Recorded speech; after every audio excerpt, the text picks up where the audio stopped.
It was a passion of mine to be able to empower people to pick up and develop themselves, to find things they never knew existed, tap into that and manifest their destiny. Really go out and create a world that they never knew could exist. So my personal fulfillment is watching that magic happen, watching employees who never dreamed that they could excel and succeed, reach dreams, and watch them rise up throughout the ranks.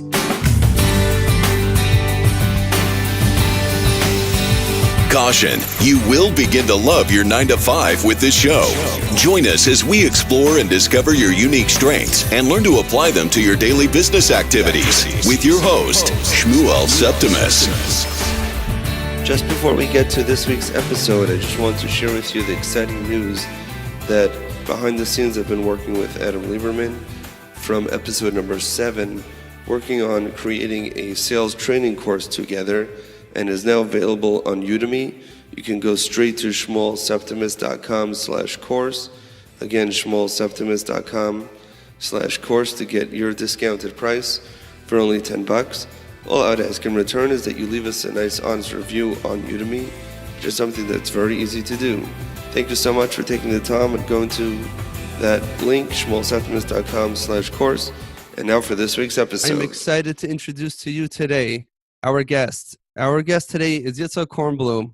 Yitchok is the COO, the Chief Operating Officer of URA, and you may have heard of Cards for Kids, which is also operated by Yitchok. Yitchok, thank you for giving us some time today, and welcome to the show. Thank you, Shmuel. It's a pleasure to be here. All right. Well, we're glad to have connected. Now, if you don't mind, before we get too much into the interview and into our conversation, can you let our listeners learn a little bit more about yourself personally and professionally, how you got to where you are right now? Well, I started my career working with teens at risk. This is going back a couple decades ago. It was a passion of mine to be able to empower people to pick up and develop themselves, to find things they never knew existed, tap into that and manifest their destiny. Really go out and create a world that they never knew could exist. And that was scintillating. That was empowering. It was an incredible experience. I did that for about 2 decades, building myself up in that career also, from lecturer to administration. Actually ran my own program for quite a few years. Then I went to a lecture circuit, going to other programs and enabling those programs to be more effective and more successful in their endeavors, and also mentoring to a larger crowd. I ran small businesses on the side during that period. I was a writer, wrote 12 books. I had a journal which I published that was locally to 1,200 subscriptions. A lot of smaller endeavors which I was involved in. Essentially, we got to a point where this offer came up. This is about almost 4 years ago, being CEO of URA, which is the daughter company of Cards for Kids. Affiliated to Cards for Kids, and I took that on. And over the last 3 years, 10 months, it's grown. And I now oversee the operations in URA, and I'm very involved in the operations of Cards for Kids. And it's the shift for me was, instead of development of pupils, is development of staff. A lot of my time is spent on empowering managers to be able to empower their employees to get the most, to help them succeed, to help departments become more successful.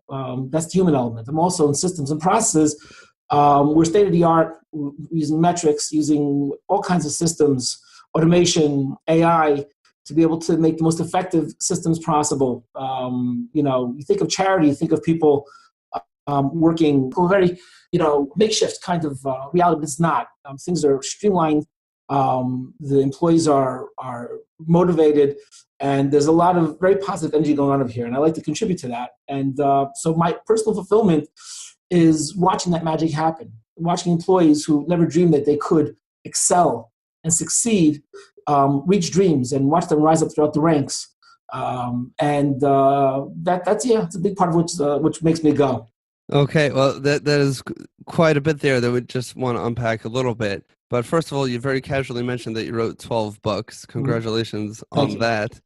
That is fascinating. And if we can, maybe I'll put a link to that in the show notes. for the listeners who are not aware of what either of those organizations are, can you just explain briefly what does the URA do? Fantastic, because the URA is an outreach program, a Jewish outreach program, which helps reach Jewish families throughout America to help, bring them close to their heritage, offering financial assistance, offering aid for school, offering different kinds of facilitations to enable them to have a more fulfilling, Jewish experience. I can really get in touch with who they are on a deep level. I can actually mention to you. I'll say a void a lot of people find today, and this is, I think, one reason that URA was created. America is a beautiful place, and a lot of people do get lost with so many distractions, and they lose their personal identity. America doesn't have one of the highest happiness rates in the world per capita of people. Now, do you have a system that measures that with your metrics? We try and see if people find their lives more fulfilled. Again, it's very granular. How could you determine happiness? I mean, there's effective altruism. That's a beautiful model where they do that, and I've been trying to wrap my head around that to see how we can employ within our world to see if how much we're really impacting people. But that's still in the I say infancy stages. But we're leading into that kind of direction to see how much quality we're actually able to bring people. So I am obviously very familiar with with a lot of the work that you mentioned here, and you mentioned that earlier in your career you've been more mentoring with students and pupils and helping them develop and discover their own skills, develop them, and actually realize them in the real world. And now you've kind of shifted to the world of developing staff, departments, systems, and making those work in the best possible way. Now, you have a unique workforce where many of them have a background similar to mine. They've spent many years studying Talmud in depth, and they have to insert themselves into the workforce at a high level in order to compensate for some of their larger families. What would you say is the biggest challenge facing someone coming from that type of background? And what do you think are perhaps the biggest advantages that they have over someone else coming from a more traditional college-educated background? Fantastic. I just want to address one more point because, as you mentioned the question, a reality hit me. Why would I go from teens at risk to outreach? The answer is that when I was working with teens at risk in Israel, I was getting kids who were on a plethora of drugs from broken families, children who were abused, all kinds of very challenging circumstances. And what I noticed is that URA would send us kids that they work with, and they were so much better adjusted. They had a structure, they had background, had a backbone. These kids were much more successful from the onset till after they left the program. They had that family, and it sold me. I said, wow, I got to be a part of this. And that was a bridge. So anyway, getting back to this point. One second, no, let's put my question on hold for a moment. Yeah. Let's go into that for a minute. Why do you think there was such a big difference? Because what is support? You have a big brother system, and there are many charities that do that, Christian and Muslim charities, very valuable charities that offer big brother support. What does that mean? It means that a lot of these kids don't have necessarily the family structure to back them up. They don't have the social structure. What URA does is it creates a very potent social structure for these families. So as the kids raise, that camps, summer camps, over 1,000 kids that come to these camps, and they're hours away from these children's homes. They have throughout the year chill zones where children every week participate in these functions. They have a program called Torah Mates where people mentor up with adults and children. You have thousands of those. And I've been doing that myself for, I think it's almost 8 years now. And it's a support system. These kids came, unlike their peers, they came with a tremendous support system. And they left with that support system. So they were never abandoned. And that support system meant the world to them. It cannot be stated highly enough how much a support system is vital and crucial to a person.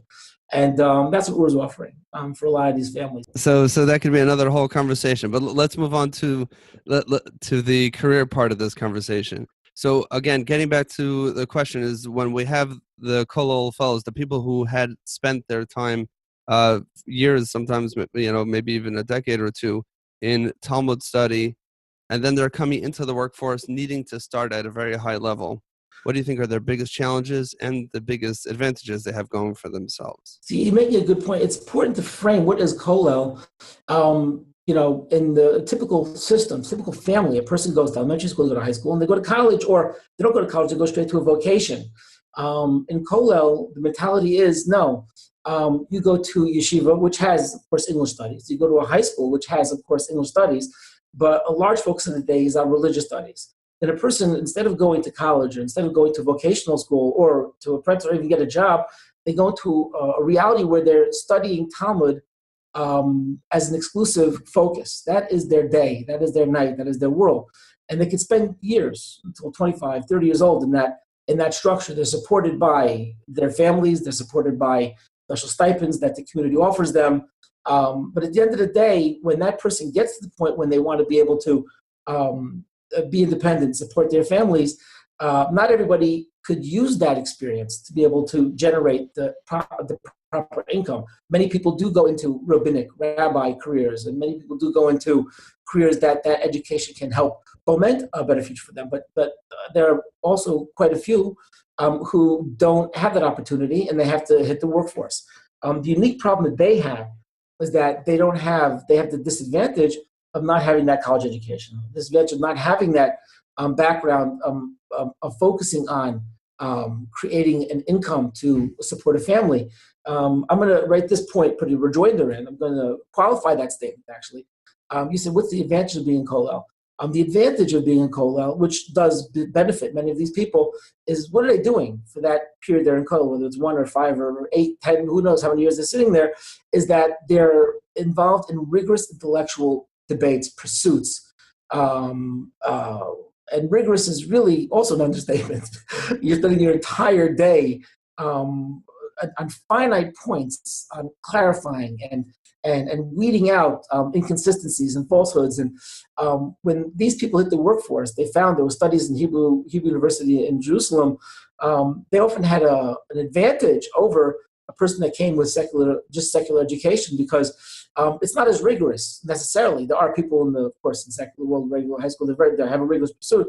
But being that the volume is honed at so much higher on that pursuit and on the rigor and on the intensity, these people came in with their brain muscles flexed to a very high degree, and they were able to have that upend. So the downside is they don't have the proper education necessarily to fall into careers that could give them the proper financial background support they need. But the upside is that they do have that rigorous advantage of having their brains honed. A brain could be considered like a muscle.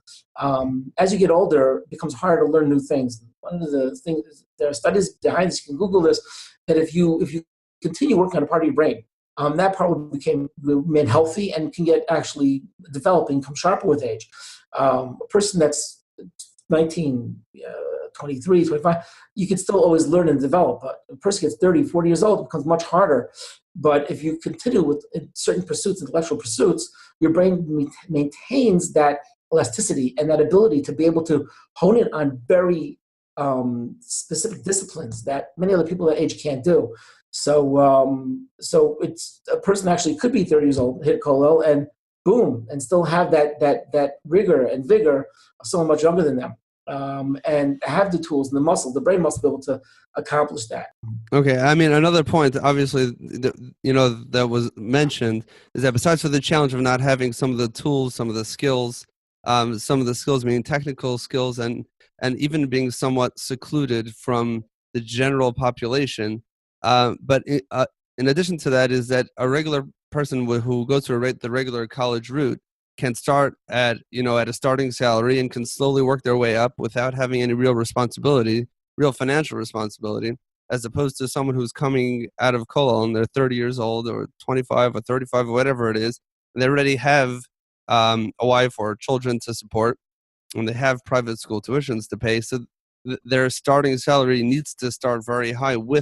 Couple that with a lack of experience, that creates a very challenging situation. Now, I know, what were you going to say? Go ahead. Oh, no, the magic word here is crushing. A person hits the workforce at 22, 23 years old. They're not married. They can start starting salary $30,000, $35,000. By the time they get married and have a few children, they're up $45,000, $50,000. They're up already in that league. And for a regular family, you have two people working. One's making 40, both making 40, 50, whatever it is. Wow, you could actually get by with that. And great, but someone that goes to kollel, often by the time they hit work, they already have 4 or 5, if not more, children. And you mentioned a very valid point. Public school, Orthodox Jews are very particular in having that religious education, so they send to religious schools, and those cost a lot of money. And it's literally a private school. So you have this person who could be $20,000, $25,000, which is college level tuitions. All right, and they're hitting the workforce, already having to support that just for their little children. And as the kids get older, it gets more. So $50,000 is not going to cut it for them. They need a job. They have to hit the workforce making $80,000 already, if not more. And it's a non-realistic entity. And that because of that, the vast majority of people that I'm aware of, when they hit the workforce, they're not prepared for it and they're not surviving. And it's brutal. Like I said, the word is crushing. Yeah.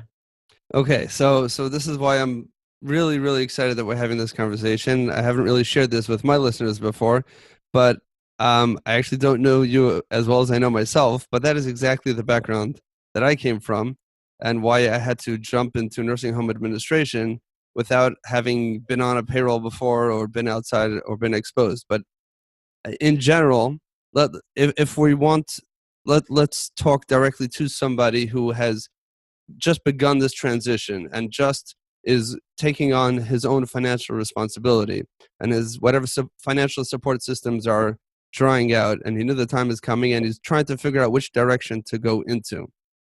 I know that you've worked with some of these people within your organization, and I'm curious to know maybe a little bit more broadly, if you have any suggestions, tools to make such a person as successful as they can be. It's interesting. I told you my past. I've written books. I've lectured in colleges. I've ran my own school, which was a college-accredited school, believe it or not. I never graduated high school. I'm the CEO of the organization. Why? Because many of my friends didn't graduate high school. When you get to that age, you leave high school, you drop out, and you go to yeshiva.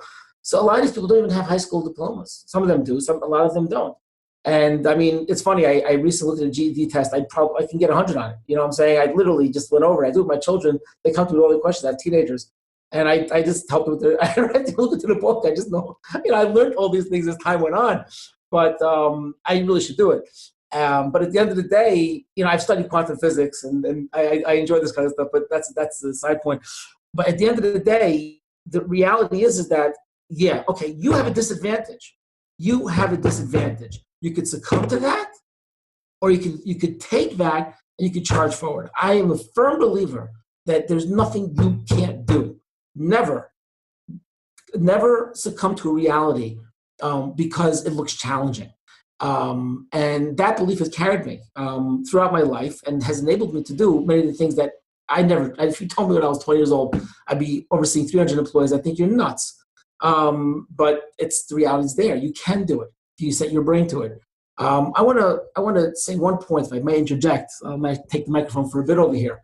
Go ahead. You could create advantage for yourself through simple perspectives that many people don't know.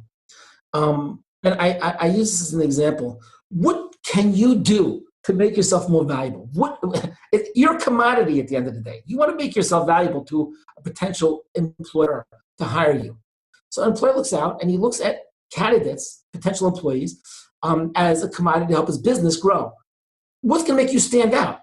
All right, so people have nice resumes and people go out and they do creative things and they have coaching and speech coaching. That's all nice. But I'm going to tell you there's certain tools you can gain that could put you ahead of the pack in significant ways. One example I use is, when I say make yourself more valuable, how could you make yourself more valuable? Well, I've never been an employer. I've never been in that position. What do I want? How do I know what an employer is going to want? So I give an example. Imagine if you make a great falafel. Oh, your falafel is divine. It is off the charts. And you go out and you make it for your friends and you make it for parties. Like, oh man, Jack, you got to make a restaurant. And another friend says, Jack, man, your falafel is it's insane. It's crazy. You got to do this. So Jack gets up and Jack opens his falafel restaurant. He finds a cheap location. It's small. And he puts out some signs and some friends visit there and his friends tell some other friends. And he knows how to make good falafel. He knows his customer service. He keeps the place clean. He keeps it nice. And his business starts picking up. What's the first problem Jack's going to encounter? He can't do it. There's no way in the world he can do this whole thing himself. Soon enough, as customers start flowing in, the restaurant becomes dirty. He can't keep the trays filled with food. He can't keep the cash. Everybody's waiting, they're getting frustrated. So he has to hire somebody. Who's Jack going to hire? He's going to hire someone who, hopefully, he's going to try and find something that's valuable, but he hires someone for whatever it is, hopefully above minimum wage. He gives that person the salary. Person comes in, he says, you're a floor person. I need you to focus on tables and on filling and restocking the food by the counter, by the food counter, because I can't. I just don't have the patience for that anymore. And he's thinking to himself, I'll take care of customer relations. I'll take care of the food. I'll take care of the register. And the kid comes the first day, and the second day, and a week and a half later, he has to tell, listen, Ben, you got the table. He didn't do the table, and he's just Ben on his phone in the corner. He said, Ben, man, the tomatoes ran out. Ben, fill the tomato, please. I can't keep on reminding you. Ben, come on, you got to do it. You have to clean the counter over here. I can't work on a dirty counter. What's Ben's problem? What's the problem? Ben's lazy? Ben doesn't care? You know what Ben's problem is? Ben's not the owner. The owner cares. That's how the owner's going to give his life, his blood, his heart in order to make the business succeed. Ben's an employee. He wants to work 9 to 5. He wants to get the money, go home, and have his life. Now, there are employees who do put more into it and have a better work ethic. But at the end of the day, they're not the owner. Okay. How do you make yourself valuable? How do you make yourself stand out? Ownership. Here's the key word, man. If you can get this down, you can stand out amongst the pack. Ownership. Whatever the boss throws your way, he knows it's done. No confirmation. That's a personal rule of mine. When someone gives me something to do, I don't even bother confirming. I do it. They know it's done.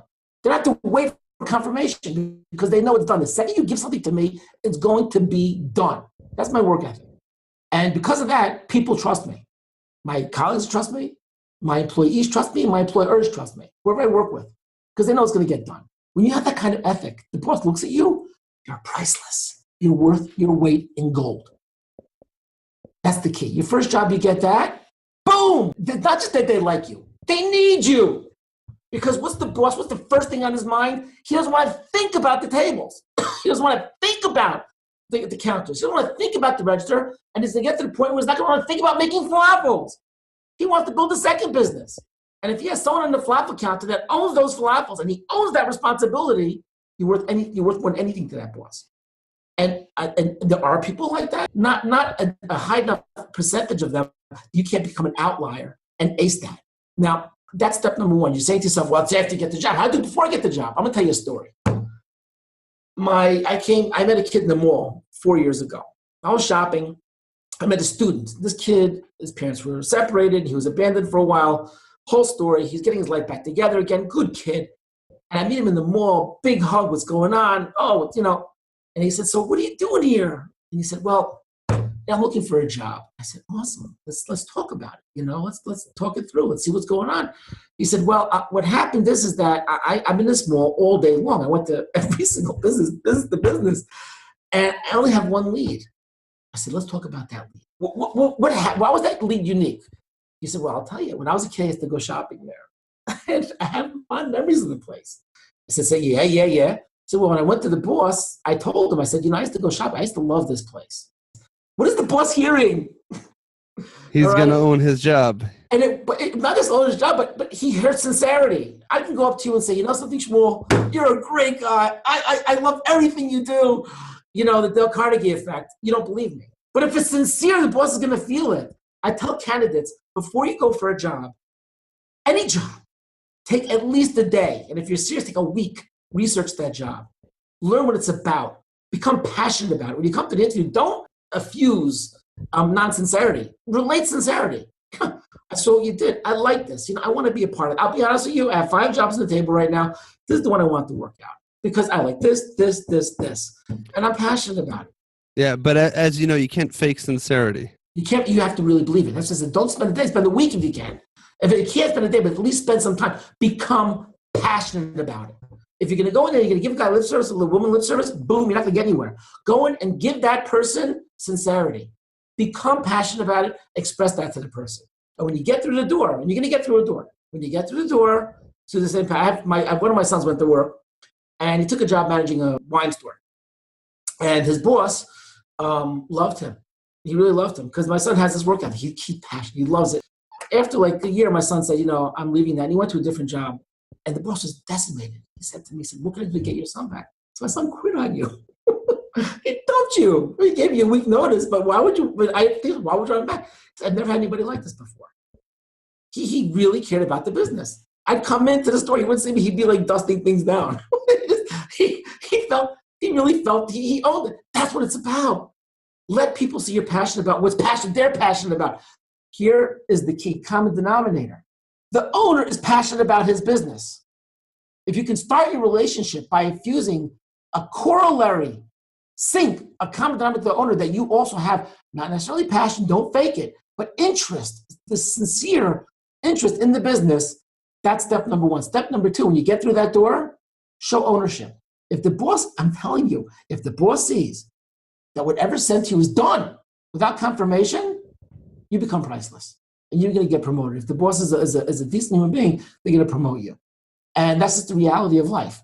And I've had people here in this organization, they've grown tremendously from that. Thank you so much for sharing all that. And just to recap, for someone who has these challenges of having the background that we've described, and the advantages and the challenges of that background, and this really can apply, I think, more broadly to anyone who's trying to get their foot into the door of a career which they're not really familiar with and they don't have any real connections.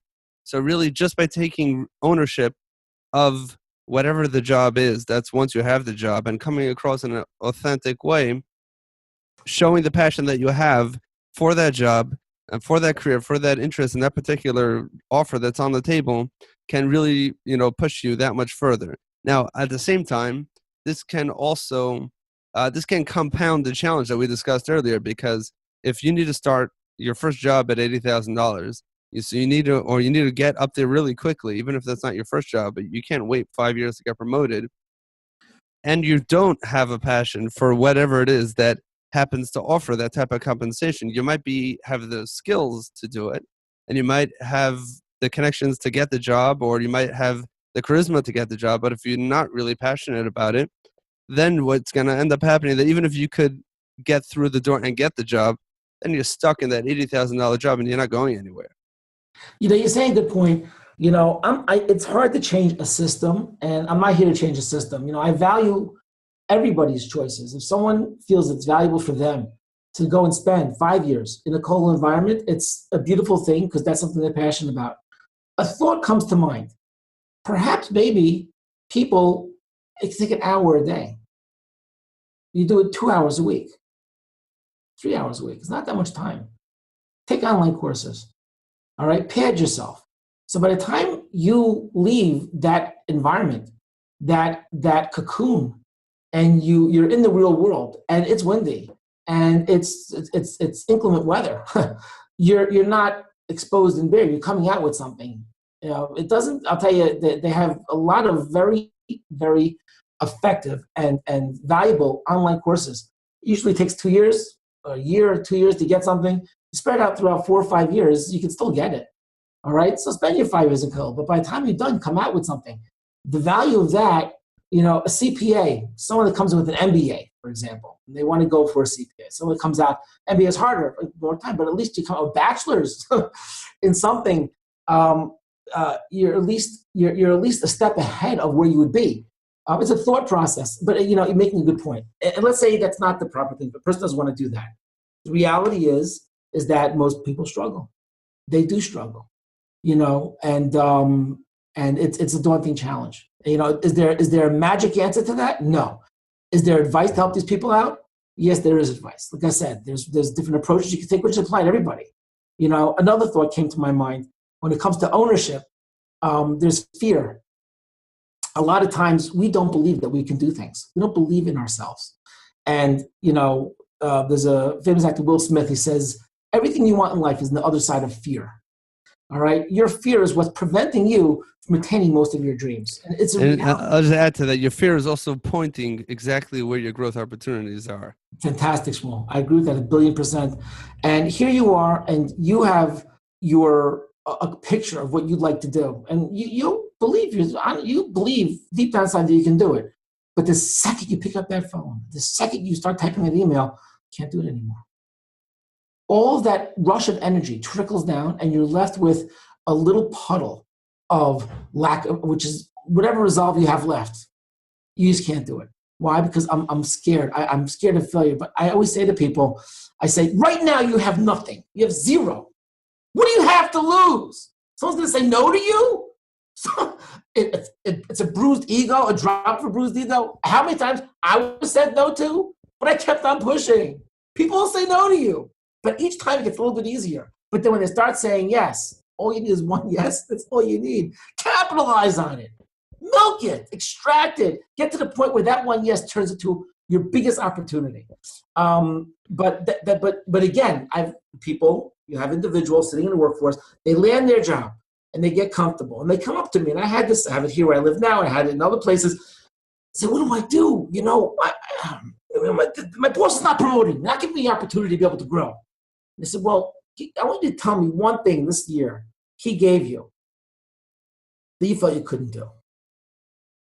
Or did he get a different approach? Did he give you any opportunities this year? Did he give you any chances to prove yourself? Everybody does. Something out of your realm. And often they'll say something. Yeah, he gave me this, but it was just too hard. Or I didn't know what to do. Or it required a skill set that I didn't have. And, I couldn't do it. I said, there it was. It's like a passing train. Exactly. I mean, would you promote such a person? I wouldn't. And I've spoken to these people, and I said, listen, next time that happens, look at that opportunity and say, what does this opportunity need for me to be able to master it? Does it need a doctorate in neuroscience? What does it need? Does it need an aerospace engineer? No, it just needs some thought. It needs thought. And throw yourself around it, wrap your brain around it, figure it out. I'll go a step further. Don't even ask your boss how to do it. Try and figure, Google is your best friend. There's nothing you can't learn on Google nowadays. I'm telling you, you can fix your own car. I wouldn't do it myself. There's nothing you can't do on Google. Google it, figure it out, and come back to your boss with the finished product. Awesome. I mean, this is real. Just to tie a couple of things together. I've had Pat Flynn on the show before. I don't know if you've heard of him. I've actually gone through his podcasting online course, which is how we're having this conversation right now. And that's, of course, after I consumed anything that was free first. But after that, when I realized that I needed something a little bit more organized, a little bit more in depth for a fraction of one semester in college, I got really step by step by someone who has millions and millions of downloads, to his episodes and several very, very successful shows. And I was able to have the podcast. I was actually able to have him come on the show a little while back as well. But he shares, I don't think it was on that episode, but he shares an incident from his previous life as an architect when he was at some big corporate meeting where he was just the newbie who was privileged to join the meeting, but he was there really just to make it look more official and not really to share that much information. And there was a certain job that they wanted done in a new way, and they wanted certain animation done to show how the project would really look. And they're like, can you guys do this? And he doesn't even know why. He propped up, sure, of course we could do that. Didn't even understand fully what the requirements were. Certainly didn't know how to do it. And he knew that there was a short timeline and his job was on the line if he didn't do it correctly. But he said, was I scared? Of course, I was petrified. But I knew that this is my opportunity to show that I can really know how to get to the next level. And guess what he did? He hopped onto Google and spoke to whoever he could speak to, read, watched, did whatever he could do. He was able to do it and get it done. I think that this might be one of the advantages that maybe not everyone who comes from this background realizes, is that we're not, many people who've come through the Kola background are not trained to solve problems by opening up a manual and by going and, understanding how this came to evolve. And it's more, very practical how to, as opposed to, I think I once heard in a lecture. So someone who learns that way, I mean, especially now with Google and with everything that's available online, there's nothing that anyone cannot do to the extent that they're interested in doing whatever it is. So for someone who's thrown into a position or a job or a field, a career that they're not excited about, they're not motivated enough. It's just the fear and stress of their bills which is pushing them. That's not going to get them to really get to the next level. Bingo. Which is kind of, we don't have time to go into this further because this is already past our allotted time. But hey, the point is, you finish up, yeah? No, but the point is that if you can find, regardless of whatever background and whatever education you've had, but if you can find yourself in a position, either in your job or either on the side, or bringing whatever skill set you really care about into your job, and find meaning and passion and excitement in that, then you will do whatever it takes. You'll be able to take real ownership, because then that's you and that's yours. Fantastic. I want one more thought, then I'm going to finish up. What are people going to ask you to do already? You see a job opening. You're not sure you can do it. What's the job going to entail? Do you have to be Flash Gordon to take that job? Is it a job that's only meant for Superman? It's only Spidey can do it? That's it. We have a job that only Spidey can do. The humans can't do this job. No, it's going to be a human job. It's a job that's meant for people. If people could do it, you could do it. I'm not talking about being a doctor. Right? I'm not talking about I'm the catch me if you can scenario. We're talking about individual who is a normal person. If it's a job that doesn't have a specific skill set that is beyond you, you can do it. And just do it. And the key is there's nothing you can't do if you set your head to it. Nothing. Awesome. There's a job out there, you can accomplish it. And believe in yourself. Shmuel, you're awesome. This is a great podcast. I really appreciate this opportunity. And thank you. Yeah, thank you so much for coming on, and I really appreciate you sharing your perspective. I know some of our listeners are not familiar with a lot of the concepts or the organizations, or maybe even the examples that we gave.